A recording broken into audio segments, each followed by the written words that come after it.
तो आज हम स्पीच देखेंगे। मेंटल स्टेटस एग्जामिनेशन क्या होता है, उसके एस्पेक्ट्स क्या होते हैं, जिसमें कि जनरल बिहेवियर था, है ना, जनरल अपीयरेंस एंड बिहेवियर, वो सारी चीजें हम पार्ट 1 में देखे थे बेसिक। अब हम पार्ट 2 में स्पीच को देखेंगे।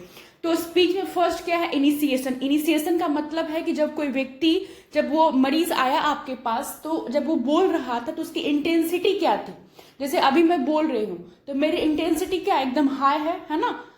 तो क्या वो बहुत सहम के बोल रहा था, ठीक है। उसकी जो जब वो बोल रहा था तो उसकी शुरुआत क्या थी बोलने की। लाइक जैसे फॉर एग्जाम्पल मैं आपको एग्जाम्पल दे रही हूँ, तुम क्या कर रहे हो। This is the low intensity of speech, है ना। तो वो देखना है। तो इसमें लिखा हुआ पुअर इंटेंसिटी, यानी कि मरीज की जो इंटेंसिटी थी वो क्या थी, पुअर थी। Next reaction time. Reaction time का मतलब ये हुआ कि जब आपने क्वेश्चन पूछा उससे, तो उसका जो आंसर है वो कितने देर के बाद आया, कब वो रिएक्ट किया। तो 2 मिनट, ठीक है। नेक्स्ट है रेट। रेट क्या है, तो पुअर है, ओके। वॉल्यूम। वॉल्यूम तो आप सभी समझ रहे हो। जैसे मैं अभी बोल रही हूँ तो मेरी वॉल्यूम क्या है, हाई है। मैं अभी इस तरह से बोलूं, लाइक क्या कर रहे हो, खाना खाए, तो ये क्या है, वॉल्यूम बहुत ही स्लो है, ठीक है।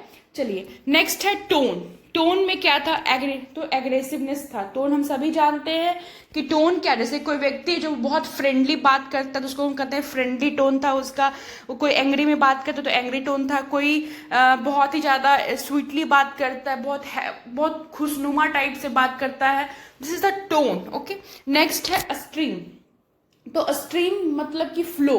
स्ट्रीम मीन्स क्या होगा, फ्लो ऑफ स्पीच।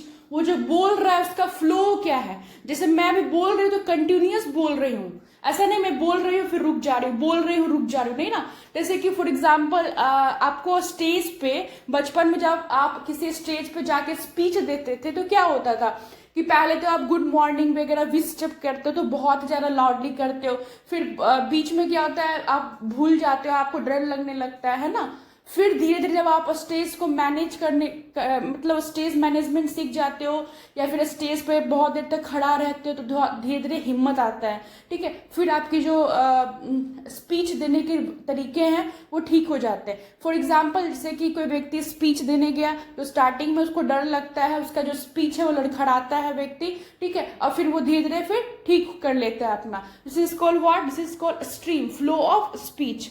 नेक्स्ट है कोहेरेंस। कोहेरेंस का मतलब समझते हो, कोहेरेंस मीन होता है क्लियरली, जो बोल रहा है वो प्रॉपर स्पष्ट है क्या है या नहीं, ठीक है, क्लियर समझ में आ रहा है या नहीं।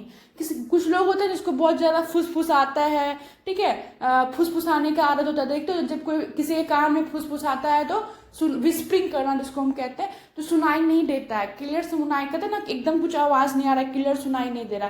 This is what, this is called coherence. Next है अदर्स, ओके। तो mood and effect. Basically mood and effect जो होता है उसको हम क्या बोलते हैं, उसको बोलते हैं इमोशन।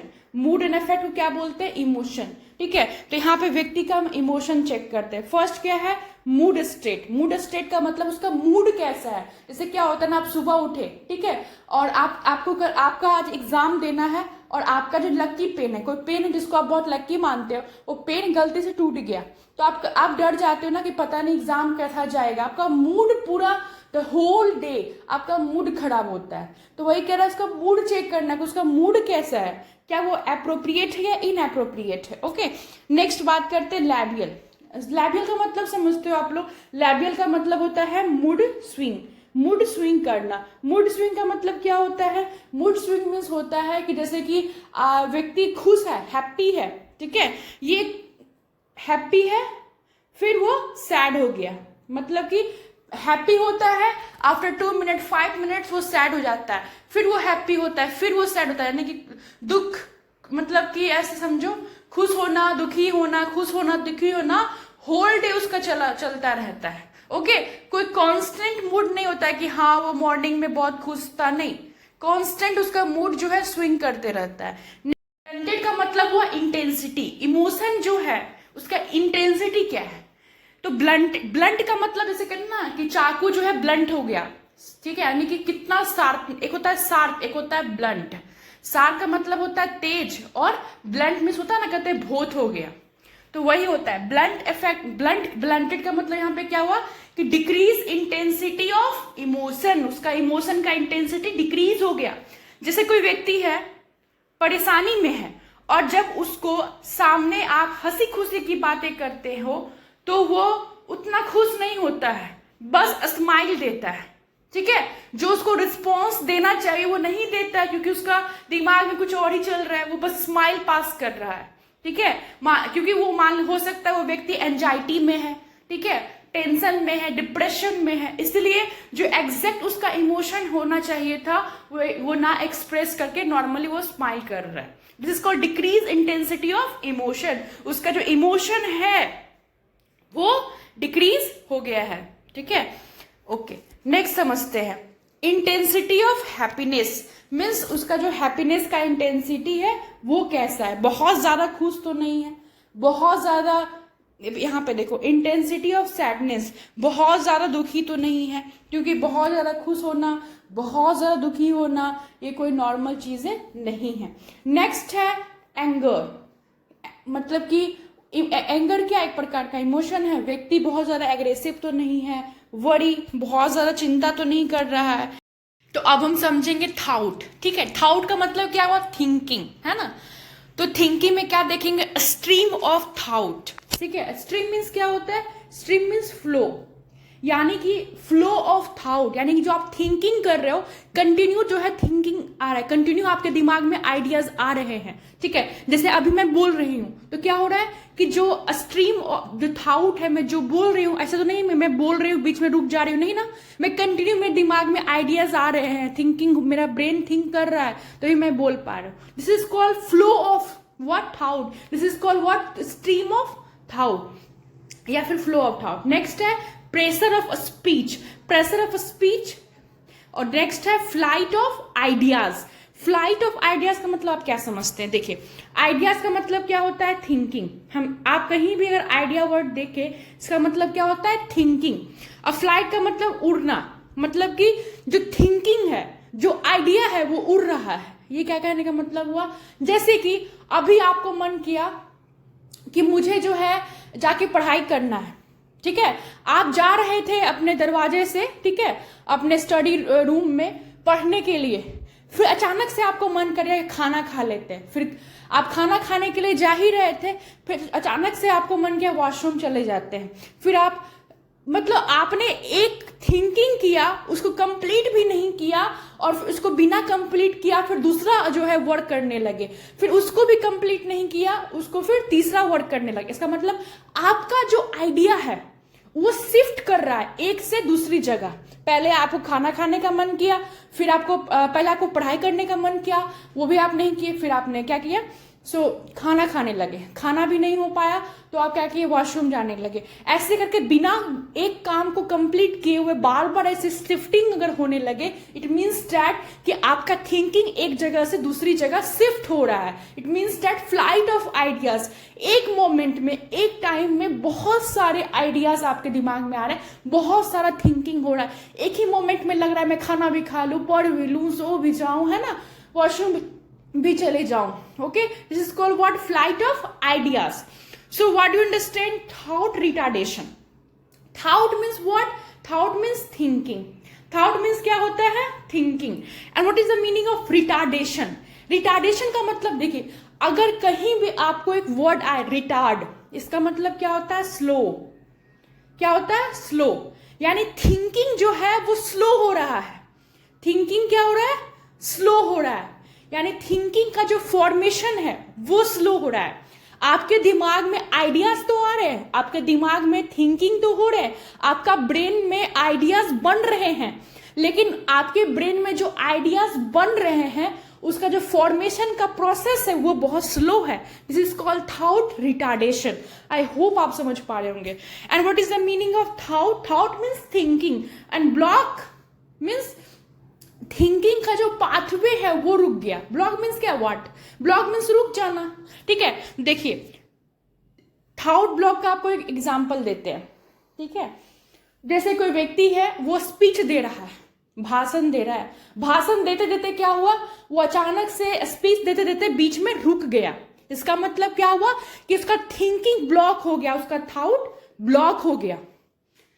उसके अंदर क्या हो रहा था, आइडियाज बन रहे थे, वो थिंकिंग कर रहा था, तभी वो भाषण दे पा रहा था, लेकिन बीच में अचानक से जो है वो चुपचाप हो गया, एकदम चुप हो गया। इसका मतलब उसका थॉट उस मोमेंट में एकदम ब्लॉक हो गया, है ना।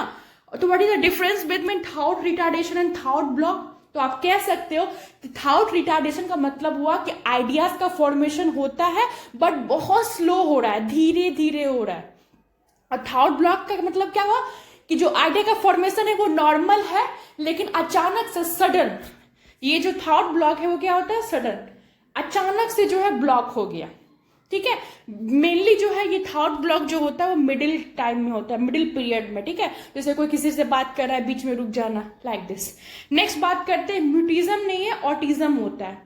ऑटिज्म एक थिंकिंग का बीमारी है, थिंकिंग डिसऑर्डर है। आगे जब आप अगर फॉलो करोगे, आपको पता है कि मैं चैनल पे जो है प्रॉपर वीडियोस बना रही हूँ, ठीक है, आपके सिलेबस के अकॉर्डिंग। तो ऑटिज्म जो है एक चाइल्ड डिसऑर्डर है, मेनली बच्चों में होता है। ऑटिज्म का मतलब होता है लॉस ऑफ वॉइस।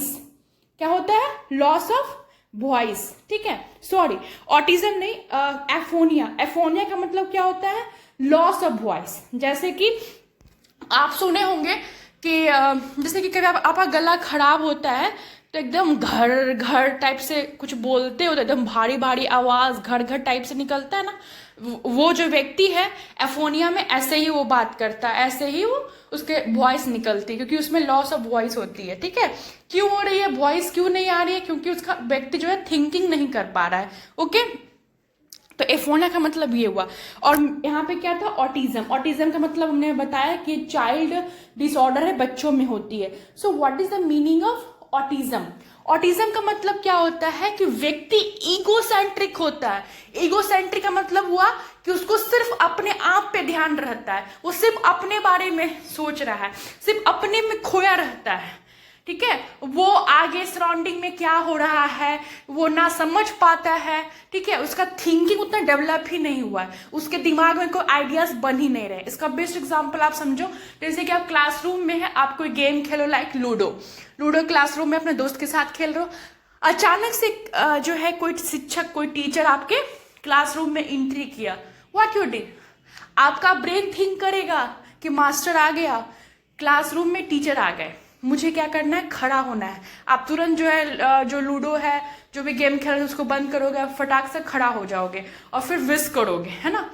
बट वहीं पे अगर ऑटिज्म का चाइल्ड है तो वो क्या करेगा, वो अगर लूडो खेल रहा है ऐसे ही वो खेल ही नहीं पाया, क्योंकि वो उसको थिंकिंग की प्रॉब्लम है। अगर वो बैठा हुआ है तो अपने में खोया हुआ है, अपने ही दुनिया में मगन है, उसको कोई मतलब नहीं।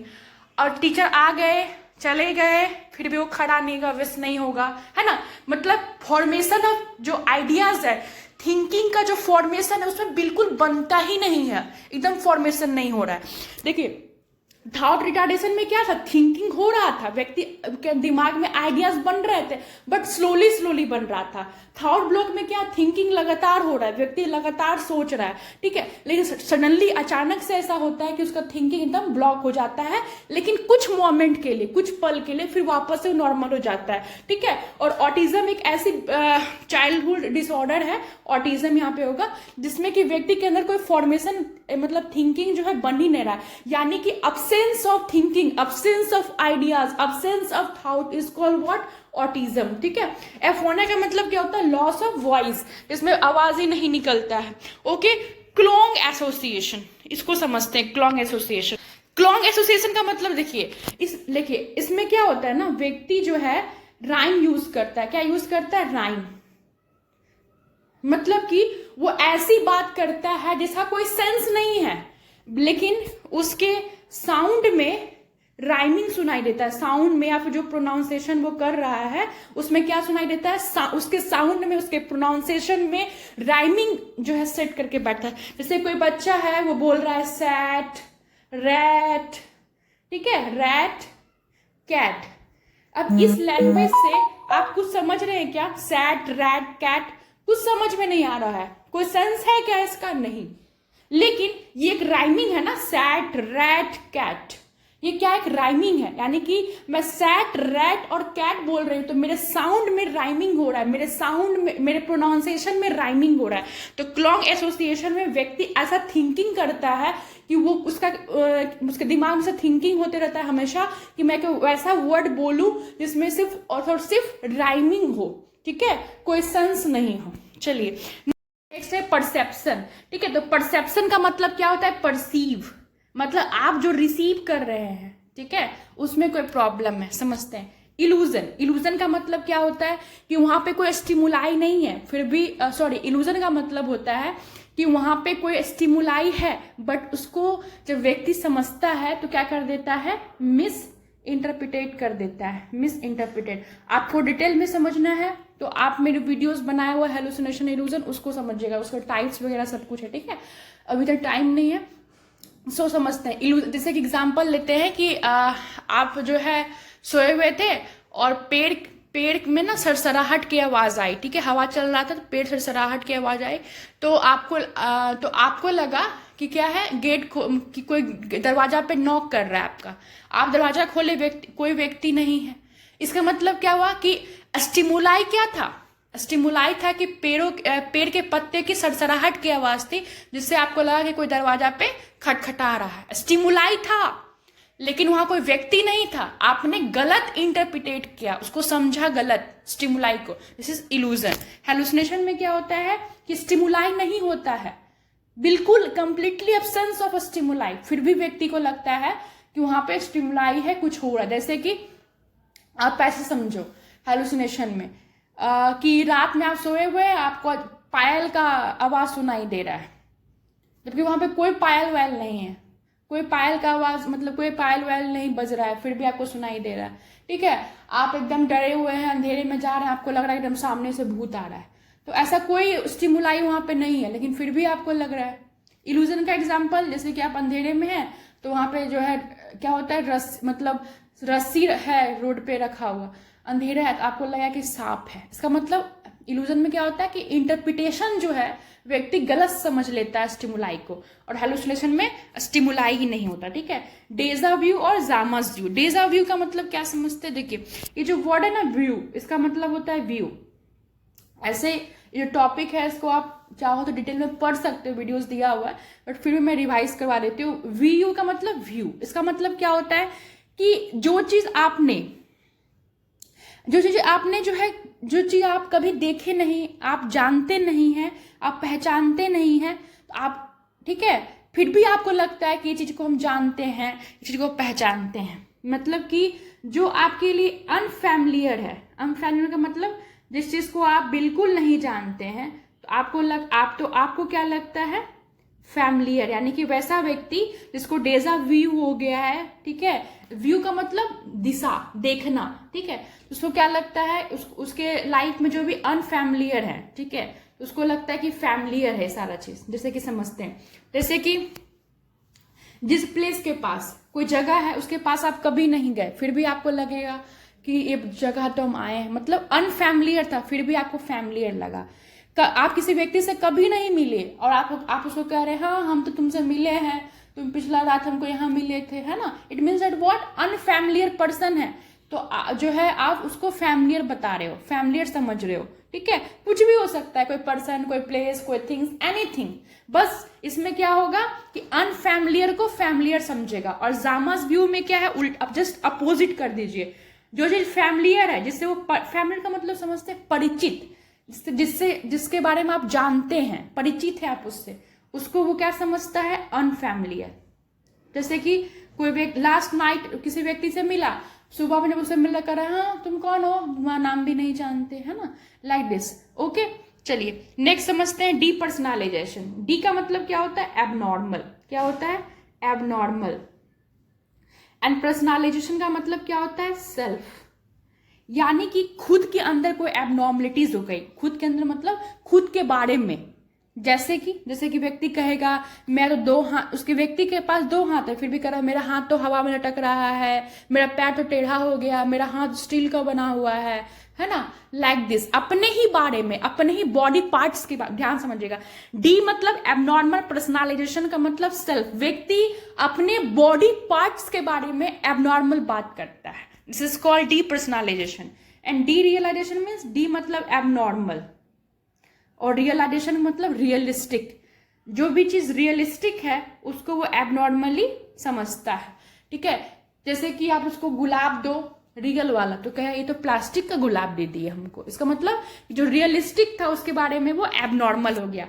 तो डी पर्सनालाइजेशन और डी रियलाइजेशन मतलब ये क्या डिफरेंस है? डी पर्सनालाइजेशन का मतलब ये हुआ कि व्यक्ति अपने बॉडी पार्ट्स के बारे में एबनॉर्मल थिंकिंग करता है, और डी रियलाइजेशन में व्यक्ति जो है, जो रियलिस्टिक चीजें हैं, थिंग्स है, ऑब्जेक्ट है, ठीक है, थिंग्स ऑब्जेक्ट है, उसके बारे में जो है एबनॉर्मल थिंकिंग रखता है। ओके, नेक्स्ट बात करते हैं कॉग्निटिव फंक्शन। कॉग्निटिव में फर्स्ट देखते हैं कॉन्शियसनेस, ठीक है, slight awareness of being sick, okay, मतलब हल्का वो अवेयर है, पूरी तरह से फुल्ली वो जो है अवेयर नहीं। ओरिएंटेशन, ओरिएंटेशन का मतलब क्या होता है कि व्यक्ति जो है, ओरिएंटेशन का मतलब समझिए टाइम, पर्सन और प्लेस, इस तीन चीज के बारे में क्या व्यक्ति को पता है। व्यक्ति जब मरीज एडमिट हुआ, जब वो मतलब हॉस्पिटल से आप कह सकते हो कि जब वो जागा तो उससे पूछा गया कि बताओ आज कौन सा दिन है ना, कौन सा आज क्या टाइम हो रहा है, ठीक है, या आप कहाँ पे हो, आप कहाँ से आए हो, ओके, आपका नाम क्या है, this is called time, person और प्लेस। अगर वो तीनों का जवाब देता है मतलब वो ओरिएंटेड है, ओके। अटेंशन मतलब वो जब बातचीत कर रहा है तो क्या वो अटेंशन दे पा रहा है, चीजें को सुन पा रहा है, कंसंट्रेशन उसका सही है। तो वो एक कंसंट्रेशन अगर नहीं, अटेंटिव अगर नहीं है मतलब पुअर कंसंट्रेशन है। तो आई होप आपको वीडियो अच्छा लगा। आपके लिए मैं बहुत ज़्यादा मेहनत करके एकदम कह सकते हो कि एकदम क्लियर करती हूँ कॉन्सेप्ट को। आप प्लीज़ शेयर कीजिए, चैनल को सपोर्ट की ज़रूरत है।